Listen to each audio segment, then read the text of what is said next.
আসসালামু আলাইকুম, সবাইকে স্বাগত জানাচ্ছি আজকে আরেকটি নতুন রেসিপি দেখার জন্য। খুবই মজাদার স্বাদে একটি ভর্তা রেসিপি শেয়ার করব। আজকে তৈরি করে দেখাবো পেঁয়াজ কলি ভর্তা। এই ভর্তাটা যেদিন বানাই ছোট থেকে বড় সবাই এত বেশি পছন্দ করে যে বেশি পরিমাণে তৈরি করতে হয়। পেঁয়াজ কলি ভর্তা করার জন্য আমি এখানে 2 মুঠো পেঁয়াজ নিয়েছি।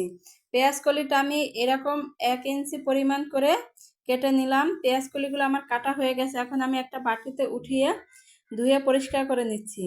এরপরে কড়াইতে আমি পানি দিয়ে দিলাম। পানিটা আমার হালকা গরম হয়ে গেছে। এখন আমি ওই গরম পানির ভিতরে কাটা পেঁয়াজ কলি দিয়ে দিলাম। দিয়ে আমি এখন ঢাকনা দিয়ে ঢেকে দেব যাতে পেঁয়াজ কলিটা সেদ্ধ হয়ে যায়। পেঁয়াজ কলিগুলো আমার সেদ্ধ হয়ে গেছে। এখন আমি চুলা থেকে নামিয়ে গরম পানিটা সেঁকে নেব। এরপর আমি একটা প্যানে দিয়ে দিলাম অল্প পরিমাণে তেল, দিয়ে আমি 6 থেকে 7টা শুকনো মরিচ দিয়ে দিচ্ছি। এখন আমি চুলার জালটা লো হিটে রেখে শুকনো মরিচগুলো ভেজে নেব। শুকনো মরিচগুলো আমার মশমশা করে ভাজা হয়ে গেছে। এখন আমি উঠিয়ে নিচ্ছি। এরপর আমি ওই তেলে দিয়ে দিচ্ছি 2টা আলু। আলুগুলো আমি এরকম স্লাইস করে কেটে নিয়েছি। এখন আমি আলুর উপর দিয়ে দিচ্ছি সামান্য পরিমাণে হলুদের গুঁড়া। দিয়ে এই সময় চুলার জালটা মাঝারি হিটে রেখে আমি আলুগুলো ভেজে নেব। আলুগুলো এমনভাবে ভাজতে হবে যাতে ভাজার সময় আলুটা পুরোপুরিভাবে সেদ্ধ হয়ে যায়। আলুগুলো আমার ভাজা হয়ে গেছে। এখন আমি আলুগুলো উঠিয়ে নিচ্ছি। এরপর ওই আলু ভাজার তেলে আমি 2টা টমেটো কেটে দিয়ে দিলাম। টমেটোগুলো আমি এরকম স্লাইস করে কেটে নিয়েছি। টমেটোগুলো আমি একদম শুকনো করে ভেজে নেব। টমেটোগুলো ভাজার সময় যাতে পুরোপুরিভাবে সেদ্ধ হয়ে যায় এরকম করে ভাজতে হবে।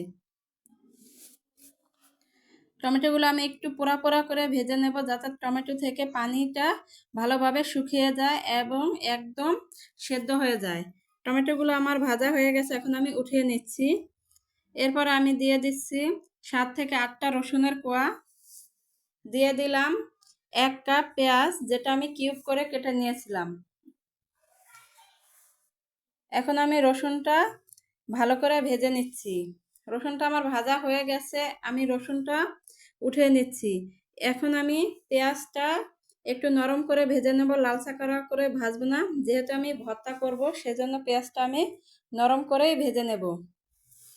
পেঁয়াজগুলো আমার নরম করে ভাজা হয়ে গেছে। এখন আমি পেঁয়াজগুলো উঠিয়ে নিচ্ছি।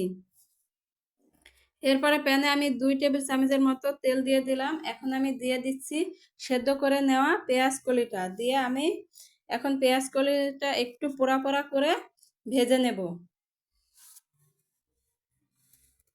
পেঁয়াজ কলিটা আমার পোড়া পোড়া করে ভাজা হয়ে গেছে। এখন আমি চুলা থেকে নামিয়ে নিচ্ছি।